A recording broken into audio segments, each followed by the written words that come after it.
All right, ladies and gentlemen, we can't go hours without talking Top Shot. So I've assembled a different crew to talk Top Shot. This isn't my usual club Top Shot guys. We got my guy, Pat Kerrane from Ship Chasing, Davis Mattek from the Swolecast, my buddy, Mike Zakarian. I think I was going to say making your debut on my channel, but you have been in an OG Man's video, correct? I think so. I think I was also in the background of like a bankroll challenge video. Oh yeah, from a couple of years ago, just sitting on that couch back there. I think I was massively tilting that night too while you were over. So yeah. And if you guys don't know, Mike has a daily I'm boxing you into it being daily now. Top Shot Taeks. I know some of you guys are already familiar with. If you feel yourself going without Top Shot content for like 12 hours, Mike has you covered there. Really good marketplace recaps in the morning. But guys, we have a lot going on. We are in a bear market. Pat, did I just see you just spent 12,000 on a Luka Doncic moment? You sure did. Oh yeah. God.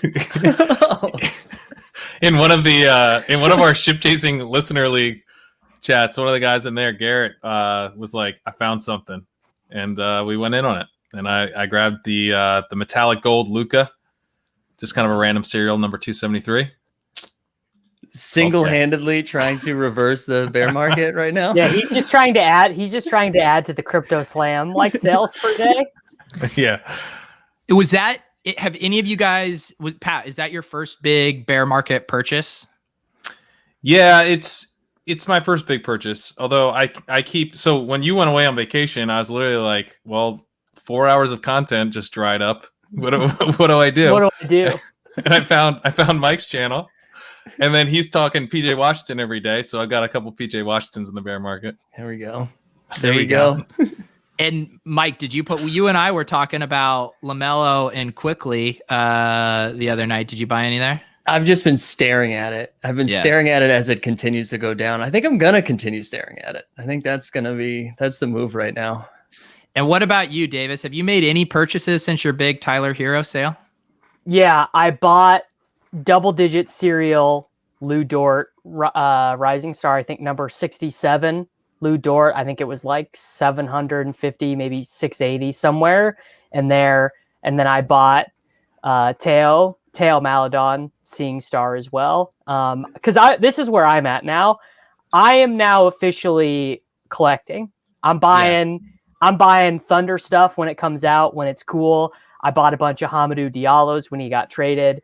I have Darius Bazley. I have Steven Adams. I have Nick Collison. I just am buying moments from guys I like. And I am holding what I have, a fraction of the fraction that you guys have in the jaw, fractionally invested. Little taste of the jaw. Yeah. Where we have a 3-way split on Zion. The high double-digit serial block, his first moment. I have Trae Young's first moment, which I think is the Genesis moment, and some other Series 1 stuff that I'm treating that like Bitcoin now. It's like I could sell this shit right now, get out of Top Shot, have some money. But I still believe this is a multi-billion-dollar business. One thing I do want to get out that I really have not heard hit the mass Top Shot market yet, and maybe Mike talks about this, I don't know. Top Shot can succeed and be a product that has 5 million daily active users, and that doesn't mean that you're going to be rich. Right. The way that this thing actually makes the most sense is for 95% of the moments to be sub $100. That makes the theoretical hard court game way more playable. Anyone could sign up with $500, get a LeBron, get a Zion, get a Ja, sign up for the hardcore game and watch the numbers go up in terms of like fantasy points or whatever. And that's also how the physical sports card market works, where you could buy LeBron James cards for $1. So I do continue to think that some people are conflating higher daily active users numbers with money printer go burr. Mike, what have been some of from doing the morning marketplace, what have been some of your big takeaways from kind of monitoring it so closely every day? I mean, especially the last few days, it's just been wild seeing the challenges go down. especially the Seeing Stars challenge, which I made a hard stance right away. I was like, this seems dumb. I don't think I'm going to go after this. So I was like, not a chance. And then immediately took an L. Well, I think Pat was the first one to tell me too. He's like, I don't know, man. LeBron's pretty good. Like, it seems like LeBron's a good person to have. And then you saw those prices rise, but those have just been like hitting the floor the last couple of days. So seeing all, and were now you behind the All-Star release? Did you have a hand in that to make sure you didn't take too hard of an L? Yeah. I got right behind that. I was like, hey, listen, listen, guys, Jacob. But even the All-Star ones, like all of the challenges right now are hitting the floor pretty hard. Like the All-Star one dipped aggressively today. So did the Rising Stars one, which I was planning on completing the Zion Rising Star anyways. And to see, it's been nice watching those get cheaper and cheaper to get. I've actually been doing a good job of not checking my account value, but I was poking around on Cool Cats today to see what the prices were, and my eye caught what the Luka value was at, and I couldn't believe it. At one point, that was my most valuable moment in my entire account. I was like, "What the hell happened to that thing?" It was sub 2K earlier today. Yeah, I saw it at 1600. 16. That's where I saw it too. I think I told you, Pete, that I was like, you know what? I think I might, if this Luka goes up a little bit, I might flip this and try to grab like a LaMelo and a Quickly and all of those moments because they were dipping so hard. And then the same thing, I checked. I'm like, oh, let's see what that Luka's at today. I'm like, oh, 2100? No, we're not. We're completing the Cool Cats Master Challenge now. Well, that's where my issue now is. I know there's lots of panic in these streets. My panic is this. I still think that these season 1 first moments of studs are going to moon here, like as soon as like the next month or two. And I worried I'm going to be priced out of them forever. Well, let's create realistic expectations, Pete. I agree with you. Long term, literally any series 1 moment. Ish no, Smith, I'll push back. Pirtle. No, get out of here with Ish Smith. I'm talking studs. Yeah, and the metallic gold series especially. I think so. Let's even say studs, right? Borderline all-star candidates, whatever. Yeah. I agree with you. Long term, those series 1 moments will go to the moon, but I'm meaning long term, like 5 years, not when the playoffs start. Yeah, we're gonna get another bull market between now and the playoffs. People are so like, you guys are. I think Davis, so. You've been in Bitcoin for years. This would be like stressing over like a 1 week price movement. Do you see me stressing? I'm not posting. We're not going to the moon by playoffs. I'm not posting tweets trying to sell my moms off site for 50% losses. Like I don't care. I'm just what I would like to do, and I tell this to people with Bitcoin too, is like just have some realistic expectations. And it is a lot of euphoric fun when you check your evaluate market and you made, a quarter of your year's salary in 6 days on YouTube gifts. Like that was an amazing moment for all of us. But like, I feel like some of the toxicity around people getting really mad about Top Shots, and I mean, just the Top Shots tilt on Twitter from people who are into Top Shot and people who don't like Top Shot is very unbecoming of everyone involved. If you post Top Shot tilt tweets, like, just know that I probably think less of you.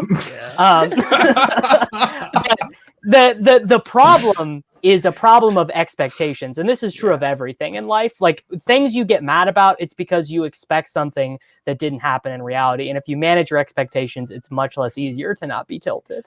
Well, I think let's make this conversation right here for if you are still bullish, even mid to long term. The issue is most of us are so bullish that we've put in a lot of our liquidity already into the site. And yes, we're not panicking about this dropping, but we also want to take advantage of the dip. And so now I'm here like, God, I wish I had another $20,000 to just spray on moments, but I don't. And so now it's like, do I sell some stuff? Do I start digging through the couch cushions for a little bit more money?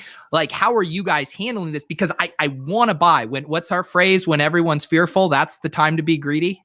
And there's so many good deals right now too. And I'm in the same spot. I'm looking at one right now. Yeah, but it's hard to even flip anything right now because I still feel like those moments have so much more value than I'd be flipping them for. Like there's a hollow that I'm sitting on right now, and it's like I could sell this right now, or I could just I could just wait and sell it 6 months from now for like 4x of what it is right now. Like, I mean, that's guessing that it's 4x, but I'd definitely be selling like at the bottom right now, and that doesn't feel smart. And which again is kind of why I'm just gonna keep watching it and hoping, like, not that I'm rooting for this to get lower, but I'm kind of rooting for the floor to get lower so that it's a little bit easier to scoop some stuff in the next couple days. There's also stuff that I bought that was like intended to be kind of flipped. So for example, I've got a That Harden. went down. Yeah, I got a Harden Metallic Gold Series 2 that's now in a challenge. The challenge runs for like, I think until Sunday. And so this was the window where I was supposed to be selling high on the Harden, but I'm down over, it's less than half of what I paid for it. And it's dropping by like $200 a day. So I'm like, well, what the hell? Like, I'm not going to, at this point, I'm going to hold it till at least Saturday and see if it ever gets some wind behind it for the challenge.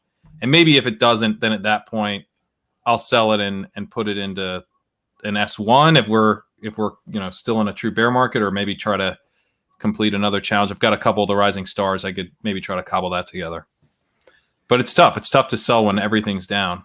Well, yeah. So I bought the Trae Young Genesis Moam at what I thought was a low point, right? It was post. Was this the Better Collective Genesis pump? Yeah. Yes, it was. So I bought that for, I think, $1,200 when the market was already trending down a little bit, right? It was post the day of like, $45 million of sales or whatever. And I was like, and it was after I sold the Hero. So I was like, I'm withdrawing some of this. I'll reinvest some of this.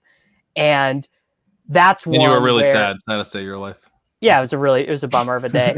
So I buy this moment, and right now it's, I don't know, I haven't even looked. It's probably down like $600, and I could sell that and buy other stuff that I like the Shea first moment, his series 1. I would rather own that.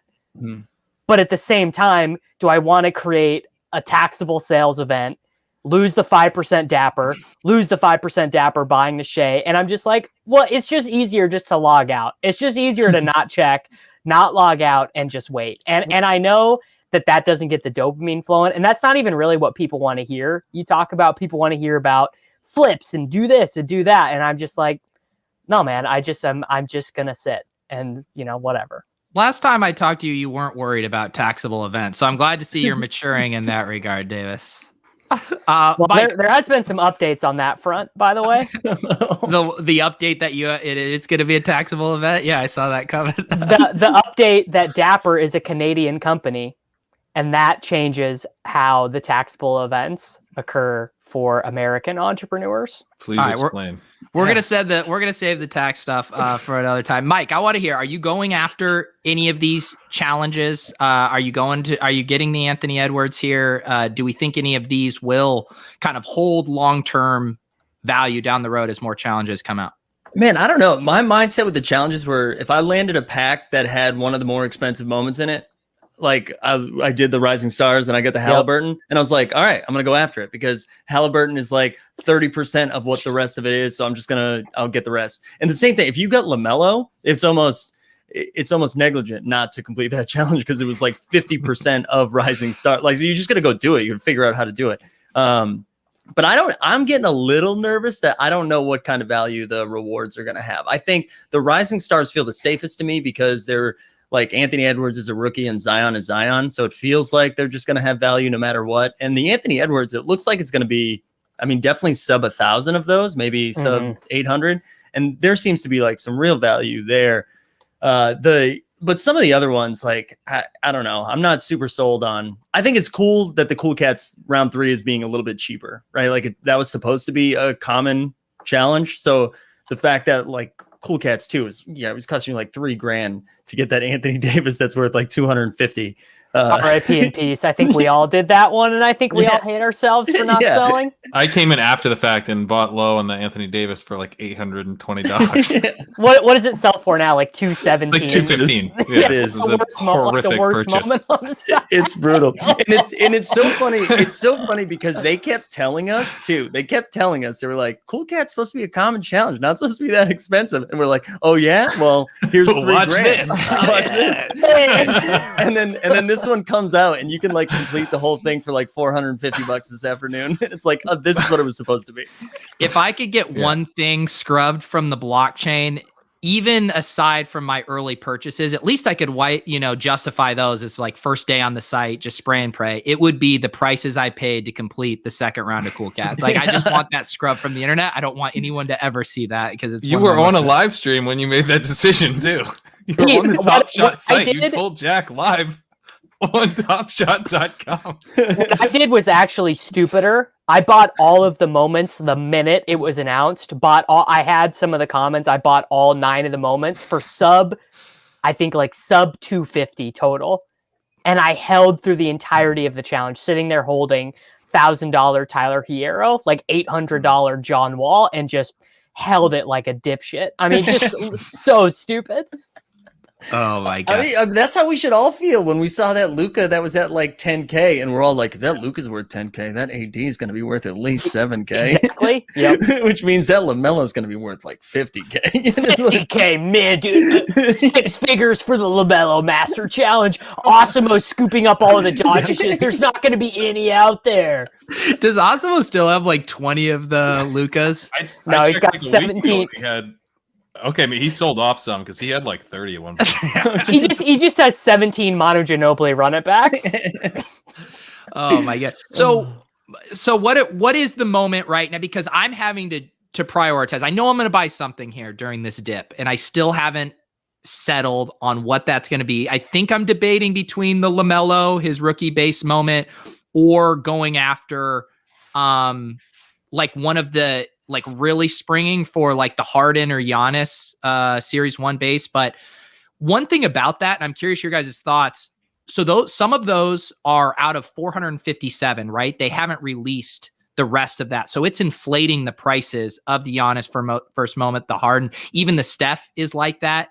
Do you guys have any takes on like how you think those might be introduced, how it might impact the pricing? And then I guess my other general question of like, if you are going to buy a dip moment right now, what are you looking at? Wait, can you explain that a little more? Like, I was trying to explain that to you in the Discord the other day, Pat, when you were comparing base moments to their MGLE prices. So the Steph Curry that says it's out of 1,000, the assist, there's only 457 of them in circulation. Top Shot has not released the full amount of those mints. And they haven't said how they're going to do that, but they've also said they're not going to burn them. Okay. Is there a list of which moments those are? Because that's pretty interesting. Basically, all of those would probably be inflated. Yeah, I know them off the top of my head. It's Giannis, it's Harden, it's okay, I don't know them off the top of my head, but I will. Westbrook is one of them, but a lot of those studs, there's 5 or 6 of them that only have 457 in circulation. Anyway, sorry to derail us on that. What moms are you looking at, Mike? If you buy the dip here, what's the one you pull the trigger on? I think for me, I forget who mentioned Shea Series 1. Was that Davis? Yeah, I want to go grab that at some point. Jokic, I know Pete, you have some of them, but he just is like wildly underpriced. Even though, and now it's like clear win the MVP. Yeah, and it's still there's been no movement. His Series 1 MGLE is like 6K, I think, right now, and his first moment's 1K. Like it seems stupid. It seems stupid that he's that underpriced. So he's the one that I've been looking at the most. Yeah. What I'm finding with my like collection is I don't have any like signature moment that I'm pumped about right now. I've got a lot of like okay stuff, but I don't have any like hey, listen, we're talking about PJ Washington. I have his I have his rookie debut. I've got some like Eastern Conference Finals stuff from Series 1, but nothing that I'm like, oh hell yeah. And I feel like I need to make a hell yeah purchase. So that it's going to be a Jokic. I don't know which one it's going to be, but it's going to be a Jokic. I like that. It is interesting because I thought maybe someone's run technical analysis on just the overall dip, like the ratio or whatever.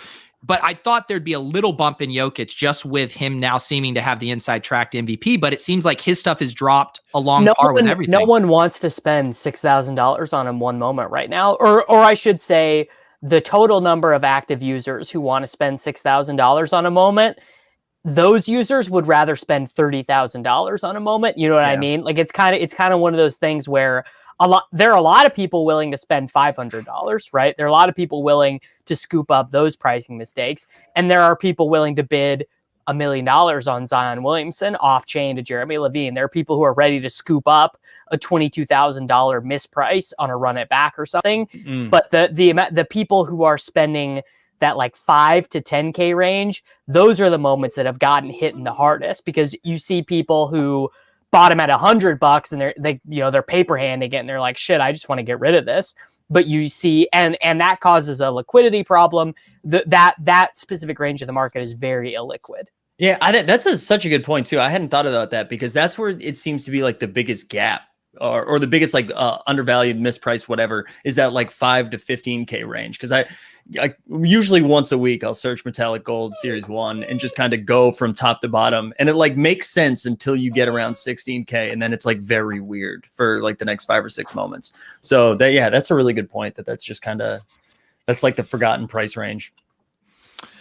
I like the Jokic call. I think he's held up a little bit better at that base moment than some of the other stuff. I actually bought one over the weekend at around 1,600, and it's 1,350 now. So it's holding up. Some of the stuff is just having the bottom fall out. So I think the MVP odds are somewhat baked in the sense that you're not getting the full discount on him compared to some of the other stuff. But I wanted to get your guys' opinion on like some of the other first moments, particularly from guys who are not rookies in S1, but who were really young players like Tatum, Donovan Mitchell, De'Aaron Fox, Trae Young, Shea, because when I think about it, I'm like, okay, the first moment badges are probably coming in the next like 4 weeks max. Yep. And there's probably not ever going to be a run it back to like the 2017-18 season, or if there is, it's going to be a long way off, to the point where, a rare might be like 4,000 or something. Yeah. So you can get essentially what is going to be the stand-in for these guys' rookie moments if you target their first moment. And I feel like that it feels a little underpriced for all those guys. I mean, like Tatum's first moment, you look at the cosmic of that, and it's obviously off the charts. It's like going over 80K. It's the low ask. But for the base series, it's I think it was under 1K or close to it today. So there's some pretty good deals among those guys. But I don't know like the long-term ceiling of those types of players as much as you guys do. Yeah, and it's also interesting just to it's what everyone's wondering. What is going to just be the natural boost to when those moments or the badges are in there? Have we gotten confirmation if the badges are going to include the ability to search and filter by badge type yet? Is that going to come?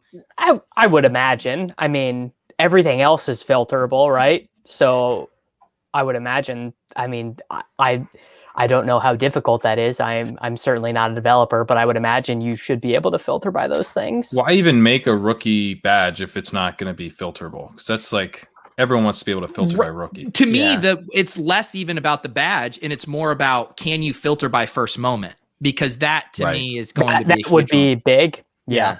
Because you see people in the chat, I think that still for some people is confusing. I mean, obviously you can go look at the mint, the crypto slam data or whatever. But I mean, the way I've been doing it is just, it's generally matches the MGLE from the first. But once they add that search functionality, that's going to be really nice, because what do you do when you're a collector? You have your favorite player. Even I came on the site, I started searching Jokic. He was like the one Denver guy I was familiar with. And I grabbed what wasn't his base at the time. And then luckily stumbled into his base. But of course I would have searched by first moment if that was an available thing when it was on. Like on how you go to eBay and you want to go buy it, you literally just type in rookie and they have a filter you can click for rookie if you want to go buy someone's card. Like it's very analogous.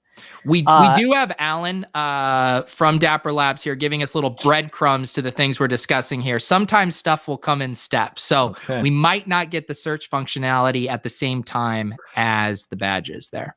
Okay. Yeah. I have a budget one if people want one of these. I mean, my top one would be Shea. Shea first moment. I mean, I think he will be an MVP candidate in 2 to 3 years. I mean, he would be, of all athletes that exist in the world, he would be the number one guy I would invest in all sports in any way I could.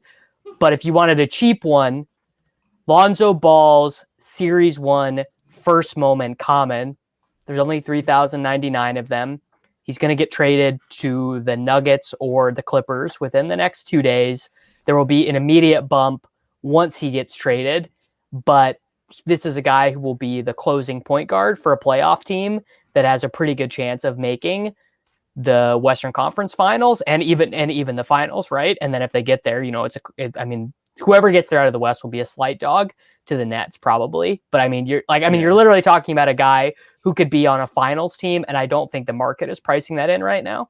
I know, and he was only like 220 too, as of this morning, I think. And he's marketable too. Yeah, and I really hope he lands in Denver. I'm so excited because he's like slowly learning how to play off ball a little bit too and shooting threes. And that offense, if it was Lonzo, Jamal, Jokic, and Michael Porter Jr. would be a lot of fun. It's a very obvious salary fit too, because Monty Morris and RJ Hampton for Lonzo's deal with a pick is like a perfect salary fit. It makes a ton of sense for both teams. If the trade's imminent, what about Kira Lewis? Is gonna get some more playing time, a little rookie? The problem is Nickeil Alexander-Walker loves him the ball. He really likes to shoot. So Kira Lewis would play. Good point. Kira Lewis would play, but I don't know if he'd get above like 8 points a game or whatever.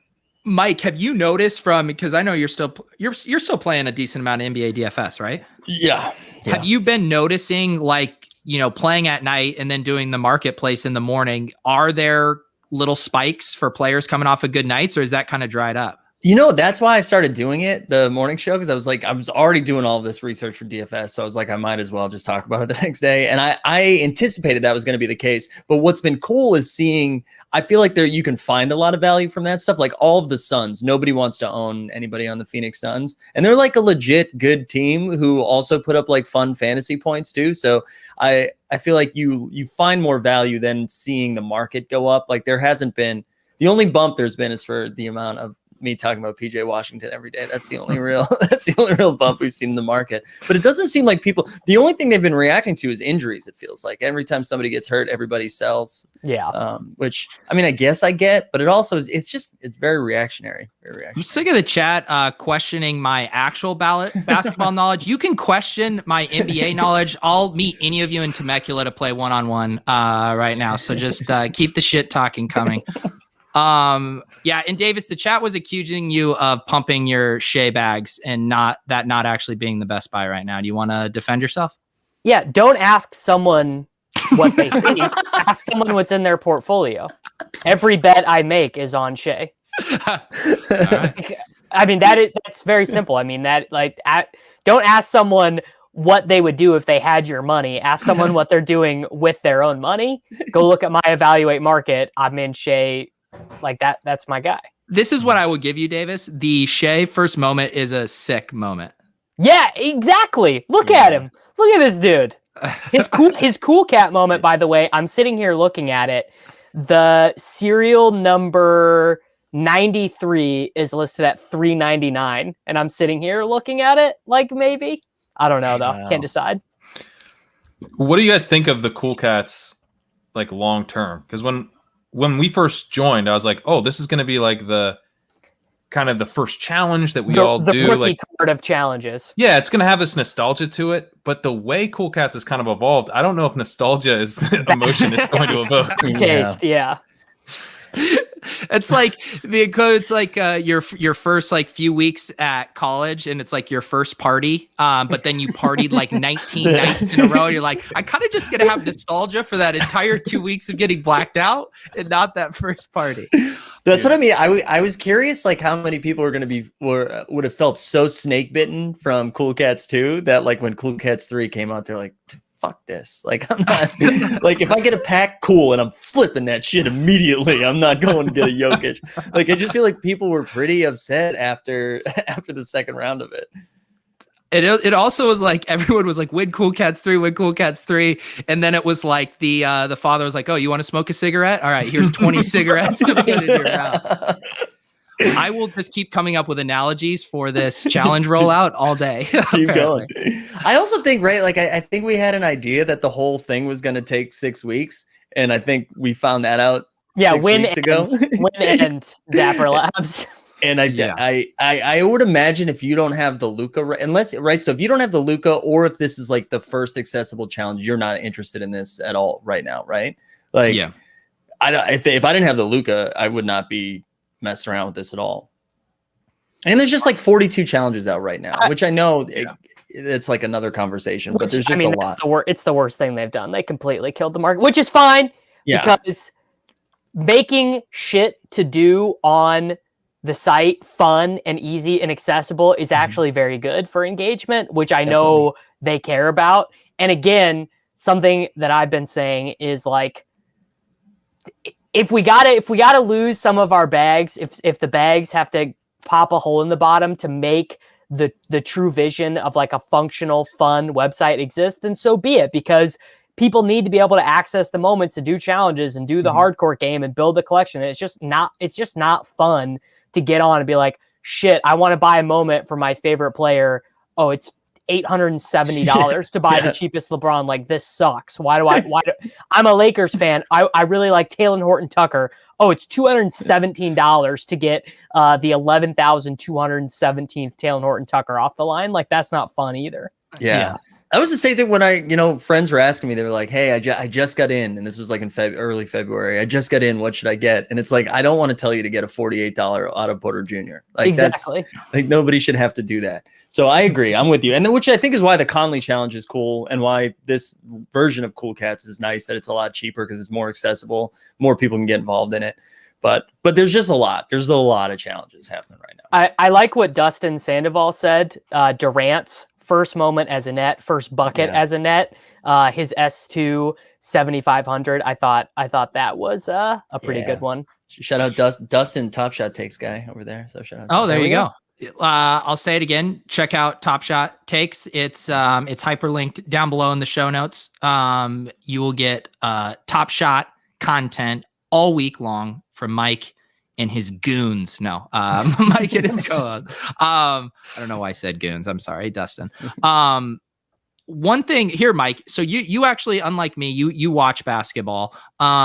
My spreadsheet right now, I'm sticking to studs, top player rankings, Hall of Fame probability. I know if this was NFL, I'd be taking flyers on all these guys. I'm just praying that I think have potential. NBA LaVisca Chenault. Yeah. Exactly. Give me someone, Mike, to add to my spreadsheet, a young guy that maybe he's a little rough around the edges, but actually has some potential to be great. Yeah. All right. So I think almost anybody on the Thunder right now.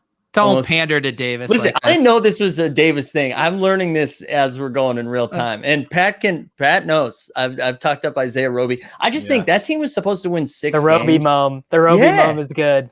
They were supposed to win 6 games, and even when they lose, it's a close game. So I think the entire Thunder roster is. They started 3 centers and won 2 games in a row. Yeah. They have dudes that I want to own that aren't on Top Shot. Like, give me Moses Brown. When Pokasevsky's first moment comes out, I'm taking out loans to go long on margin. he's gonna have that like Taco Fall vibe for him. Like, I Google it, but I'm not even sure I'd know how to do it. No. Just Poku. But I also think I have like some mixed feelings about the rookies in general, because I feel like everybody's freaking out over rookies, which I understand. It's nice to have a rookie moment, but it's not cool if the rookie's out of the league in 3 or 4 years. So I think they're a little overpriced at times. But I do like Isaiah Stewart over Detroit too. I think is a lot of fun. And I publicly made fun of that pick when it happened, and I'm taking an L on that. He looks really good, and I thought he was going to be too small, but he's not. He's out there. He's got a nickname, Beef Stew, which I think is awesome. I think just for that nickname, it's worth getting him.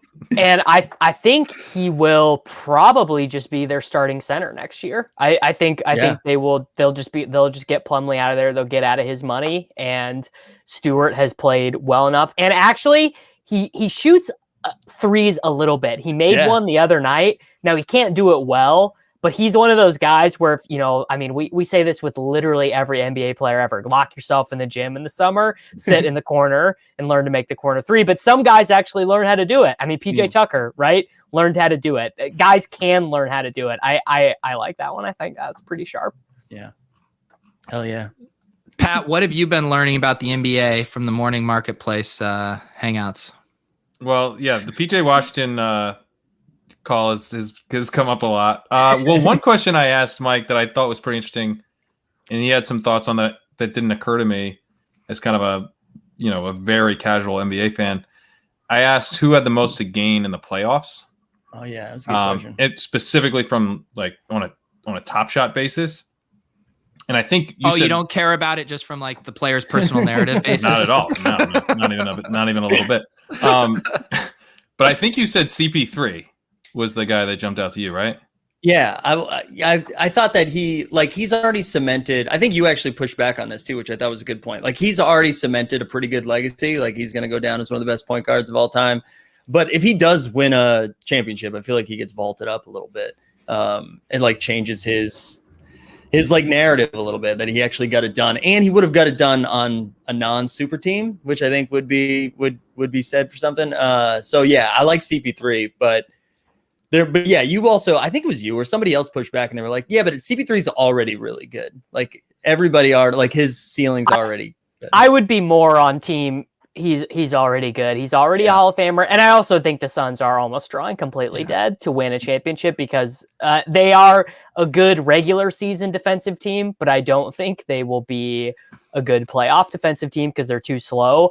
Yes. The guy I think has the most to gain, it's Giannis. Giannis and the Bucks in general are the team that have the most to gain because, well, first off, Giannis probably should be the favorite for the MVP right now. He will not get a single vote because people are like, we're not giving you a third MVP in a row after you lost in the second round of the playoffs. Like it will not happen. Even if they lose in the finals to the Lakers, but if they win the finals, Giannis stock in everything, right? Any way you can invest in Giannis, top shots, cards, whatever, it will go way up because that's the question about him. The question is, can they get it done in the playoffs? He can't shoot, yada, yada, whatever. His MVP series from last year says sup to that comment. I don't know if I can do another Giannis MVP series with 23 moments, Davis. Well, I mean, that's the thing is he will probably, if they lose in the second round to like the Pacers this year, Giannis will like never make another All NBA team again. People will just be so done with him and with the Bucks. When Giannis came up, I actually said like it would help Budenholzer's legacy like far more than Giannis. The fact that he actually got something done in the playoffs. On that CP3 thing, the Own the Moment guys, they recently put out their player rankings and they have like a career evaluation and then an upside multiplier. And granted, this is for a longer time horizon than just this year's playoffs, but CP3 only had a 3% upside multiplier, whereas Jokic and Doncic have a 50% upside multiplier to their thing. So I think that gives you like Can you say Luka's last name again for me? No. Puka. Luka and Puka. Say Giannis's last name. Antetokounmpo. All right, that's pretty good. It's not exactly right. It's Kumpo. Is it not Doncic? Doncic. It's like all Slavic names. It's itch. Yeah. I got the itch part. I just didn't get the Say Nikola Vucevic's last name. Oh no, he's the one I don't do. Vucevic. That's all I do. Not bad. That's not bad. I'm gonna stop this until I get canceled from doing a tour of Eastern European pronunciations. Well, I was curious though to also just hear your thoughts on what happens if the Nets win, because that seems like pretty likely. And Harden stuff. No one wants to deal with this whole Harden situation, right? Because it's so. He literally might win the MVP this year. Also, if Durant stays out, and Kyrie literally is taking a week off for his birthday right now. That's not even a joke. Kyrie is taking. Yeah. He says he's away from the team for family reasons, but it's his birthday tonight, and he told the team he's not playing for a week. Wow. Yeah, it's wild. It is wild, and there'll be no questions asked about it either. They'll probably go like 2-1 in that stretch, and then he'll be back, and it'll be fine. They're all conspiring for James Harden to win the MVP. Yeah. So they don't. Does he not get slapped with fines when that happens? Everyone is just like, that's Kyrie being Kyrie. Like, kind of like Dennis Rodman. Remember The Last Dance? Yeah. Like, Kyrie is kind of like woke, spiritual Dennis Rodman. Wow. Yeah, that's truly incredible. I mean, they really do have to give him the MVP if they end up getting the 1 seed and Durant only plays like 10 more games or whatever it's going to be. He might not. Durant might look at them being the 1 seed without him and be like, "Bro, I'll come back in the playoffs. I'll be ready. I'll warm up. I'll warm up against the Pacers. We'll be fine." Yeah, I know it is. It is nuts to think that. I mean, he really, because right now it's just him and Jokic. Like I don't think you'll be able to give it to LeBron unless he comes back very 0%. Quickly. LeBron is dusted off. Giannis is dusted off. Embiid is dusted off. Embiid's missed way too many games. Yeah, it's Jokic and it's Harden. And if the Nuggets are the 6 seed, the 5 seed, and the Nets are the 1 seed, it's Harden. It's Harden, yeah. How do you? So is Harden more valuable than the Nets than Durant? Durant's played like 11 games this year. Yeah. Really? 11 games? Let's do this. Mike, let's both guess how many. I got his basketball reference pulled up. Let's both guess. I'm gonna guess 13 games Durant has played in this year. 16. 19. Okay. So wow. 19 is like, that's like basically nothing though. Yeah. That's a 20th of the season. Why was it the All-Star game Team LeBron and Team Harden then? I mean, the NBA's telling me who the best player on that team is. What the hell? It's the All-Stars are established by fan vote. Yeah. All right. The fans are idiots, I guess. Well, let's say we get a legendary finals series or set that comes out, the Nets win the finals.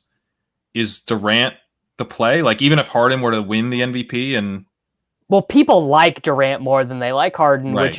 and that sentiment is a huge part. People just do not like James Harden, right? No. So that plays into it. That's a good game. Harden. People are claiming that Damian Lillard could win MVP, and just let me tell you, I would love for that to be true, but 0%. Yeah, it's not happening. It's not happening. Yeah, Pete. No. I mean, even I'm pretty vested in Jokic winning MVP here. So Butler, by the way, can't either. Butler is not going to win MVP. Yeah, it's weird. Everyone was talking about that this week. Like, hey, watch out for Jimmy Butler. I mean, Butler played in 30 games. 30 games, and they're what are they, like a couple games over 500? Like, it's not like they have gone on a disgusting winning streak since he came back. So I will give the chat that. I mean, they are now first in their division, but they're 1 game above 500. Yeah. The Nets are going to be like a 50-win team. Yeah, I mean, they get close to the same record as the Hawks, right? You're not allowed to win MVP if you have close to the same record as the Hawks. I think I'm fine saying that. The chat does not understand. The chat is saying that people do not like Kevin Durant. And let me just tell you, maybe like weirdo internet Twitter corner does not like him, but the general public likes Kevin Durant. It's just facts. They do. I did you guys see that tweet the other night when he was replying to someone that they're like, just ignore the haters? Funny. Yeah. I just come on Twitter to argue about music and sports like everybody else. Come on here at a 10. Yeah. Wow. Yeah, that's what, Davis, I feel like you relate to that. I don't relate to that. The last thing I want to do on Twitter is argue with people, but Kevin, he loves it, man. I have been Kevin Durant is both the reason I love sports and the reason why I am a disaffected youth who doesn't feel emotions about sports anymore, because he ruined my relationship with professional sports when he left the Thunder. Like, everyone kind of has their come to Jesus moment when you're like, oh, these guys don't give a shit about the fans. They don't care at all. It's all about paychecks and their legacy and everything. So in some ways, I owe Kevin Durant a big thanks for there, because now I can just chase whichever team I like at the moment, and that's pretty great. It's freeing. I like whenever I look at his tweet, it's a normal comment for everyone to say, win a real ring. Is that's the criticism against Durant? I saut it like 19 times in his mentions. they don't count the Warriors championships because he cheated. Mike, what do you think? Do you think you'd be able to maintain the energy to do morning marketplaces through the off season? Do you think interest is going to dip off? I've already been thinking about how I cannot do that. I've already been like, what does this look like?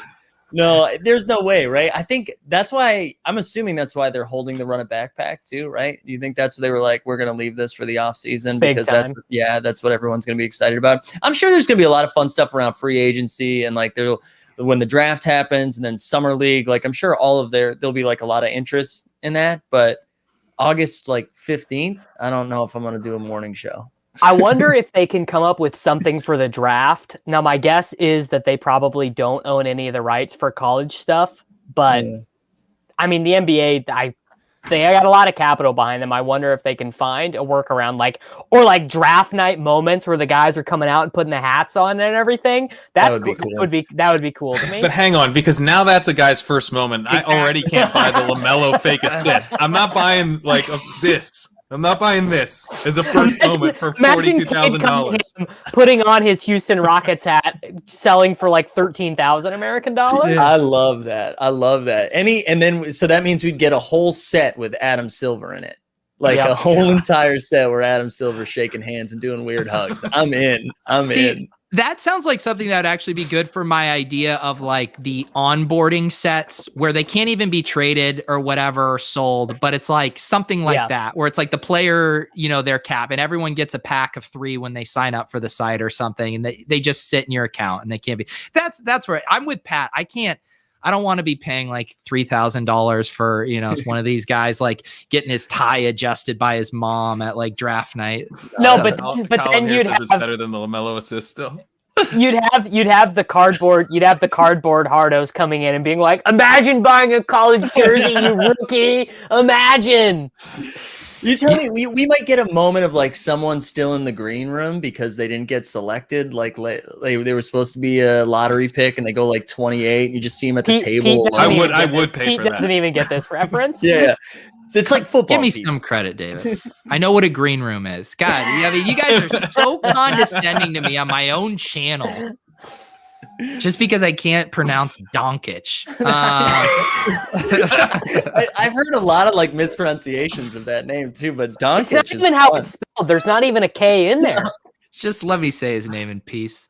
Any more tops here before we go eat dinner together, all of us? I actually want to flesh something out, or at least get someone else's opinion. Are you guys, because specifically Pete and Pat, do you guys even care about the hard court game other than its ability to pump your bags? Like, would that be something you are interested in playing? So, like, for example, So Rare, which I don't know if you guys have talked about much on your channel or not, Pete. The game actually is what fascinates me most about So Rare. And when I mean, obviously I made a huge mistake not getting in when I first heard about it. Those moments are selling at inflations that would make the top shots look hilarious. But the game is actually what interested me about So Rare. So I'm wondering though, if as casual NBA fans, you even care about the hard court game in which you would be getting some type of reward. My idea for a reward was weekly moments where, like, if you finish in the top 1 percentile, you get a Mike Conley moment, top 5 percentile, so on and so forth, instead of the ETH rewards, which is what So Rare is. But just, would that hype you up, or is that just an avenue towards more users getting on for your mind? So for me, everything I think about in life is, do I have time for this? And I don't get excited thinking about the time commitment. I am excited about utility moments. Like, I want to be able to go to the Garden and get like private access because I have Jason Tatum's like first. Very cool. I'm excited about that kind of stuff, but it would have to be a very sick game, I think, to pull me in with some cool incentives. What about you, Pat? That's where I am. I mean, I'm not playing any NBA DFS right now. I have been watching like highlights of recaps of the games like the following day, a fair amount. But one thing that, as I'm like becoming more into the NBA through Top Shot, it doesn't feel like the NBA is doing nearly enough to like make a watchable product. Like, why isn't there some kind of NBA red zone, or why are these games? There is kind of, but the timing of the games are not like ideal at all for trying to watch them all. Like, it's like hard to actually watch the NBA in a way that, as like a pretty much a pure football fan before this, I found pretty surprising. Well, go ahead, Mike. No, in reference to the game, I know, like, right now, I'm not interested in it in hardcore so much. Like, I think it's a cool thing, but I'm telling myself I won't pay attention to it. But I know the second I get into it, I'm gonna be hooked to it. So I like with you, Pete. I like don't want to sink any more time into it, but I do think, especially if they're just like, oh, like what Davis was saying, if it's in like the top 1%, you get this moment, then I'm going to be locked in. Yeah. And if it's just like another way to think that I have like an advantage against other people, then I'm going to be like, yeah, all right, let's do this. In my head, it's actually not a complex game. You literally would just submit 2 guards, 2 forwards, and a center every single week into a weekly competition. You would be rewarded off of scarcity and off serial number. So legendaries would earn a multiplier over rares. Commons would earn a smaller multiplier than rares. Your serial number would slightly increase. So like a number 1 serial number could earn like a 10% increase over the bottom, and it could scale off an integer, right? Because it's all done on the blockchain. This isn't complex math to do. And that gives people, one, you could play the game for fun anyways. You could create, you could buy 5 commons for $100 and enter in the game. And if you bought 5 commons of dudes who lost their minds, but then you also would be rewarded. And you could also reward for hodl time. Like if you get the LaMelo first moment, you hodl it for 5 years, maybe you get like a 3x multiplier and just cool stuff like this. I like that. And in my head, I was thinking it had to happen every day. And I was like, that's going to kill me. But no, weekly would be the move. Yeah, I like that. Yeah. I heard some people in the chat talking about the infinite objects getting the little display for your moments. Has any of that physical stuff piqued your guys' interest? Yeah. It'll happen. Even if I don't want it to, it'll happen. My brain's so distorted because I was like, I think it'd be funny to get one and get like a Bruno Fernando or Ish Smith, like display like season 6 at 120,000. Jakob Poeltl S2 mom. I want like a big wall size thing of Ish Smith on loop behind me for all the jokes I've made about him as the punchline default moment. You'd have to do the FVV mom. Yeah. A moment I'm going to buy during this dip. I still don't have his base mom. I might actually get off this stream and just add it to the squad. Wow. I'm trying to buy a house right now, so I'm trying to not fill up the house I have right now with crap. But when I do buy a house, I will definitely be buying some way to display. I guess probably the So Fresh Shay. Now that I don't have the hero, what a bummer to not be able to display the hero. It's so good. Yeah, saddest day of your life. You can buy one back right now for half of what you sold it for. Seriously. Put some money where your mouth is. It's an interesting concept. Maybe It's basically a free hero. It also, Davis, think about the tweet you posted. You go, happiest day of my life. Come on, that's amazing content. Actually, I've already been drafting up a tweet for when I close on a house, and I can say Tyler Hero bought me a house. Wow, you've already. Hey, God, you say that as if it's taken you a while to draft that 8-word tweet. Dude, I mean, that had to go to the workshop. I had to think about it because there are a lot of different ways I could go. Bitcoin bought me a house. Yeah. Everyone fading Dak Prescott the first 4 weeks of the season last year bought me. There's just a lot of ways that I How about this? Photo of your new house, caption, "Mom is where the heart is." Oh, God. We should probably go out on that. God. Thank you guys for hanging out with us for this impromptu Top Shot stream. Like I've mentioned before, check out Mike on Top Shot Taeks. Lots of good stuff over there. Davis and I will be on the Swolecast tomorrow, hopefully, mercifully not ripping open any cardboard. Never again. I mean, one of my worst experiences online of all time. I'll never do it again. I'll do it, but you won't. And Pat, we will be on Ship Chasing tomorrow night. I believe this exercise was to get the Top Shot talk out of our system so Gretsch didn't have to indulge us in it. Yeah, I think we partially succeeded. So is Gretsch still a no mentor? I think he is a no mentor. Yeah. Yeah, it's sad. It's really sad. Scary sight. All right, guys. We appreciate you. Good luck in those streets. BTFD. Talk to you later.